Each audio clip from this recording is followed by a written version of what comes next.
Hello everyone, welcome to my YouTube channel CBSE warriors. आज मैं आपको करवाऊंगी विकारी शब्द संज्ञा। तो ये जो संज्ञा मैं आपको करवाने वाली हूँ, ये आपके रीड लेवल फर्स्ट और रीड लेवल सेकंड दोनों के लिए ही इम्पोर्टेंट है। आज का टॉपिक स्टार्ट करने से पहले हम डिस्कस करेंगे कि कल की क्लास में हमने क्या किया था। जी हाँ, कल की क्लास में मैंने आपको करवाया था कि जो शब्द के भेद थे, शब्द को कितने भागों में बांटा गया है। 4 भागों में, उत्पत्ति के आधार पर, व्युत्पत्ति के आधार पर, अर्थ के आधार पर और विकार के आधार पर। ये जो विकार के आधार पर भेद हैं, इसके आधार पर जो है शब्दों को कितने भागों में बांटा गया था। वो बांटा गया था 2 शब्दों में। 2 शब्द कौन कौन से थे? वो थे, एक तो था विकारी और एक था अविकारी। कितने थे? एक था विकारी और दूसरा था अविकारी। ध्यान से सुनिएगा, शब्द का मैं भेद बता रही हूं। जो हमने किया था विकार के आधार पर भेद था, वो कौन सा था? एक था विकारी और एक था अविकारी। जो अविकारी विकारी थे, उसका क्या मतलब मैंने आपको बताया था? वो बताया था कि जिसमें बदलाव हो सके, बदलाव हो सके, वो कौन से होंगे? वो होंगे विकारी। और जिसमें बदलाव न हो, जिसमें बदलाव न हो, वो कौन से होंगे? वो होंगे अविकारी। ये हमने किया था इसका सीधा साथ। अब आप बताइए, मैंने आपको बताया था कल की क्लास में कि एक शब्द में हम कितने प्रकार से परिवर्तन कर सकते हैं। मतलब कि जो शब्द परिवर्तन की मैंने इकाइयां बताई थी, कितनी बताई थी? शब्द परिवर्तन की इकाइयां 4 इकाइयां बताई थी मैंने। एक लिंग, वचन, काल और कारक, जिनके आधार पर हम शब्दों में क्या परिवर्तन कर सकते हैं। जिनके आधार पर हम शब्दों में क्या कर सकते हैं? परिवर्तन कर सकते हैं। 4 इकाइयां कौन कौन सी? लिंग, वचन, काल और कारक। फिर उसके बाद बात करते हैं कि जो संज्ञा, अब ये बात आती है कि संज्ञा शब्दों में हम कितने प्रकार से बदलाव, लिंग के आधार पर भी संज्ञा शब्द को बदल सकते हैं, वचन के आधार पर भी, काल के आधार पर भी और कारक के आधार पर भी। फिर उसके बाद हमारी बात हुई थी कि जो विकारी शब्द हैं वो कितने हैं। विकारी शब्द कितने हैं? विकारी शब्द की संख्या कितनी बताई थी मैंने आपको? वो बताई थी 4। कौन कौन से थे? संज्ञा, सर्वनाम, विशेषण और क्रिया। और अविकारी की बताई थी, अविकारी शब्द वो भी कितने होते हैं? 4, जिसमें आता है क्रिया विशेषण। नंबर 2 पर आता है समुच्चय बोधक।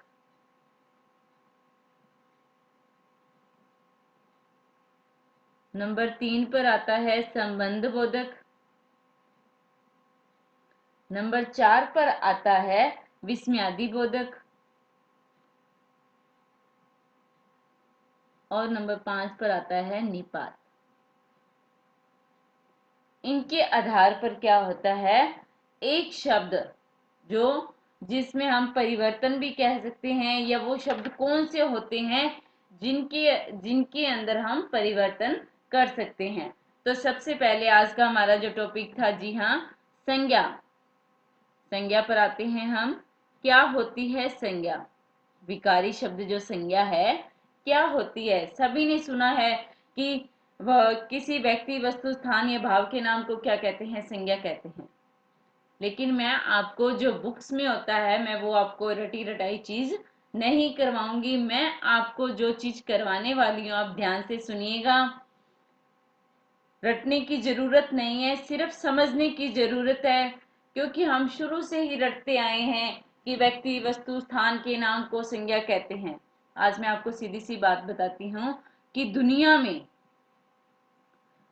में के जितने भी नाम हैं, दुनिया के सब नाम किसके अंदर आएंगे? वो आएंगे संज्ञा के अंदर। किसके अंदर आएंगे? वो संज्ञा के अंदर आएंगे। जैसे अब इसे बात आती है, इसके कितने वर्ग हैं? 4 वर्ग। कौन से हैं? व्यक्ति, वस्तु, स्थान और भाव। 4 वर्ग कौन कौन से हैं? व्यक्ति, वस्तु, स्थान और भाव। देखिए ध्यान से सुनिएगा, ये जो 3 हैं, व्यक्ति, वस्तु और स्थान, ये तीनों क्या है? दृश्य हैं, जिसे हम देख सकते हैं। इन तीनों को हम देख सकते हैं। और ये जो भाव है, ये क्या है? ये अदृश्य है, इसे हम देख नहीं सकते। अब बात आती है कि जितने भी जो सारे संजीव हम कह दें, सारी संजीव चीजें जो होंगी वो किसके अंदर आएंगे? सारे संजीव वो आएंगे व्यक्तिवाचक के अंदर। किसके अंदर आएंगे? व्यक्तिवाचक के अंदर। और जो मूलभूत तत्व होंगे वो किसके अंदर आएंगे? मूलभूत तत्व वो किसके अंदर आएंगे? वो आएंगे वस्तु के अंदर। किसके अंदर आएंगे? वो आएंगे वस्तु के अंदर। उसके बाद बात आती है जो सारी जगह है, सभी जगह है, उसे हम किसके अंदर लेंगे? वो आएंगी स्थान के अंदर। उसके बाद जो भी अदृश्य चीजें हैं, अदृश्य, वो किसके अंदर आएंगी? वो आएंगी भाव के अंदर। ध्यान से सुनिएगा, मैंने क्या बताया आपको कि जो सारे संजीव हैं वो किसके अंदर आएंगे? जी हाँ, वो सारे आएंगे व्यक्ति के अंदर। और जो मूलभूत तत्व हैं वो किसके अंदर आएंगे? वो आएंगे वस्तु के अंदर। उसके बाद बात आती है कि जो सारी जगह हैं वो किसके अंदर आएंगी? वो आएंगी स्थान के अंदर। उसके बाद जो अदृश्य चीजें हैं, जो भी अदृश्य हैं, उसे हम किस में लेंगे? उसे हम लेंगे भाव के अंदर। ध्यान से सुनिएगा कि जो दुनिया के सारे नाम हैं वो क्या है? संज्ञा है। और जैसे इसमें हम वर्ड लें व्यक्ति, स्थान कौन से, सब नाम कौन से होंगे? व्यक्तियों के नाम, वस्तुओं के नाम, स्थान के नाम या भाव, ये किसके अंदर आएंगे? संज्ञा के अंदर आएंगे। अब इसकी डेफिनेशन सुनिएगा ध्यान से कि किसी भी व्यक्ति, वस्तु, स्थान और भाव के नाम को क्या कहते हैं? संज्ञा कहते हैं। अब बात आती है इसके प्रकार की। इसके प्रकार हमने सुने हैं व्यक्तिवाचक, जातिवाचक, भाववाचक। लेकिन अगर पूछा जाए कि संज्ञा के मूल रूप से प्रकार कितने हैं? संज्ञा के मूल रूप से कितने प्रकार हैं? 2। कितने प्रकार हैं? 2। और वो 2 प्रकार कौन से हैं? एक तो है यथार्थवाचक और दूसरा है भाववाचक। कौन कौन से हैं? मूल रूप से 2 प्रकार हैं। एक तो है यथार्थवाचक और दूसरा है भाववाचक। अब ये जो यथार्थवाचक हैं, इसके अंदर कौन से आएंगे? जो वास्तविक हों। कौन से आएंगे? जो वास्तविक हों, मूर्त हों, दृश्य हों। ठीक है, ये सारे किसके अंदर आएंगे? यथार्थवाचक संज्ञा के अंदर। और भाववाचक संज्ञा के अंदर आएंगे जो अवास्तविक हों, अमूर्त हों,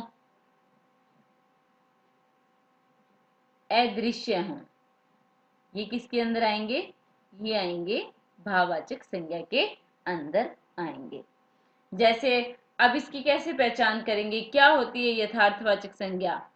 कि ऐसा कोई भी शब्द, कोई भी नाम जैसे हम कोई नाम लेते हैं और उस नाम को सुनने के बाद हमारे जो है मस्तिष्क के अंदर, हमारे एक अंदर जो है हम मानस पटल पर कह दें कोई चित्र उभरता है, या ऐसा कोई भी नाम जो अपना रंग रूप आकार रखता है, जो साकार है, वो किसके अंदर आएगा? वो आएगा यथार्थ वाचक संज्ञा के अंदर आएगा। जैसे मैं बात करूं आपके लिए, जैसे हम एग्जाम्पल लेते हैं, जैसे मैंने बोला पुस्तक।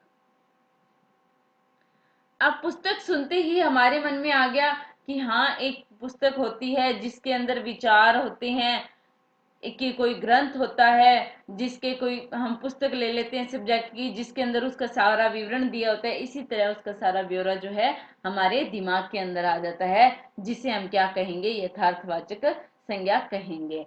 और भाववाचक संज्ञा उसे कहेंगे जिसका ऐसा कोई नाम जिसे सुनकर हमारे मानस पटल पर या हमारे मस्तिष्क में कोई चित्र नहीं उभरता, या जिसका कोई रंग रूप आकार नहीं होता, वो किसके अंदर आएगा?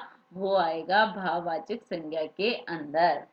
जी हाँ, जैसे जैसे अगर हम बात करें कंप्यूटर, कंप्यूटर के पार्ट की, एक होता है हार्डवेयर और एक होता है सॉफ्टवेयर। सॉफ्टवेयर, अब ये जो हार्डवेयर है इसे हम छू भी सकते हैं, सॉरी, इसे हम छू भी सकते हैं, ठीक है, देख भी सकते हैं, हार्डवेयर को छू भी सकते हैं, देख भी सकते हैं। लेकिन जो सॉफ्टवेयर होता है उसे न तो छुआ जा सकता है और न ही देखा जा सकता है, न तो छुआ जा सकता है और न ही देखा जा सकता है। अब बात आती है संज्ञा के भेद की। जैसे जो हमने भेद किए थे, कौन से किए थे? एक तो किया था मूल रूप में इसके भेद, जो किए थे हमने, मैं आपको बता दूं, मूल रूप से भेद कितने किए थे? वो किए थे 2, जिसमें पहला यथार्थवाचक और दूसरा कौन सा था? भाववाचक। ध्यान से सुनिएगा, ये इंपॉर्टेंट बहुत है। कहीं आप ऐसे मत देखिए कि ये हाँ शुरू से ही करते हैं बिल्कुल इजी है, नहीं, जिस चीज को हम इजी समझते हैं क्वेश्चन उसी में से ही बैठ जाता है और हमारा क्वेश्चन क्या है? गलत हो जाता है। इसीलिए एक एक बात को अच्छे से ध्यान से सुनिएगा। अब मैं बात कर रही थी आपसे यथार्थवाचक की संज्ञा की, उसके अंदर कौन कौन सी आएंगे? व्यक्तिवाचक, व्यक्तिवाचक, जातिवाचक, द्रव्यवाचक, समूहवाचक। और भाववाचक के अंदर हम एक बार इसको ऐसे ही रखते हैं, ठीक है। अब बात आती है व्यक्तिवाचक, जातिवाचक, द्रव्यवाचक और समूहवाचक, ये 4 थे इसके, ठीक है। लेकिन वर्तमान में क्या है, ये जो इसके भाग हैं द्रव्य और समूह है, इसे किसके अंदर ले लिया गया है? जी हाँ, इसे जातिवाचक के अंदर ऐड कर दिया गया है। किसके अंदर ऐड कर दिया गया है? जातिवाचक के अंदर। ये जो द्रव्य और समूह है ये किसके अंदर आ गए हैं? ये इसके अंदर ऐड हो गए हैं। तो अब हम अगर इसे एक्सप्लेन करें जातिवाचक को तो क्या बनेगा? वर्तमान में जो जो भी द्रव्य और समूह को जातिवाचक में शामिल कर दिया, अर्थात कोई भी पदार्थों का या दलों का नाम है तो वह किस में शामिल कर दिया? वो कर दिया जातिवाचक में। अब आगे हम बात करते हैं कि ये जो व्यक्तिवाचक वर्तमान में जो संज्ञा के भेद हैं वो कौन कौन से हैं? वर्तमान में संज्ञा के भेद, संज्ञा के भेद कौन से हैं? वो व्यक्तिवाचक, व्यक्तिवाचक संज्ञा, उसके बाद बात आती है जातिवाचक संज्ञा, फिर बात आती है भाववाचक संज्ञा। ये हैं इसके प्रकार। व्यक्तिवाचक संज्ञा या निश्चितता बताने वाली संज्ञा। व्यक्तिवाचक और क्या कह सकते हैं हम, इसे कह सकते हैं या निश्चितता, निश्चितता बताने वाली संज्ञा। और वाचक कौन होता है, जो मतलब बताता है। वाचक का मतलब बताने वाला। उसके बाद अब हम बात करते हैं व्यक्तिवाचक की, कि व्यक्तिवाचक संज्ञा कौन सी होती है, ये कैसे जाने। ध्यान से सुनिएगा। किसी भी व्यक्ति वस्तु स्थान का निश्चित नाम। कोई भी व्यक्ति वस्तु या स्थान का निश्चित नाम, वो किसके अंदर आएगा, व्यक्ति वस्तु और स्थान, ये किसके अंदर आएंगे, ये आएंगे व्यक्तिवाचक के अंदर। उसके बाद इसकी भी एक पहचान है कि ये जो व्यक्तिवाचक संज्ञा है ये क्या होती है, दृश्य होती है, जिसे हम क्या है, देख सकते हैं, जो दृश्य होती है।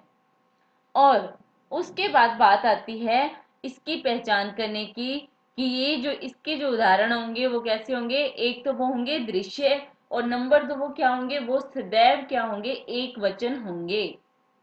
यहाँ सदैव से मेरा मतलब ये है कि उन्हें हम बहुवचन नहीं बना सकते, सदैव एक वचन होंगे, वो कभी भी बहुवचन नहीं बन सकते।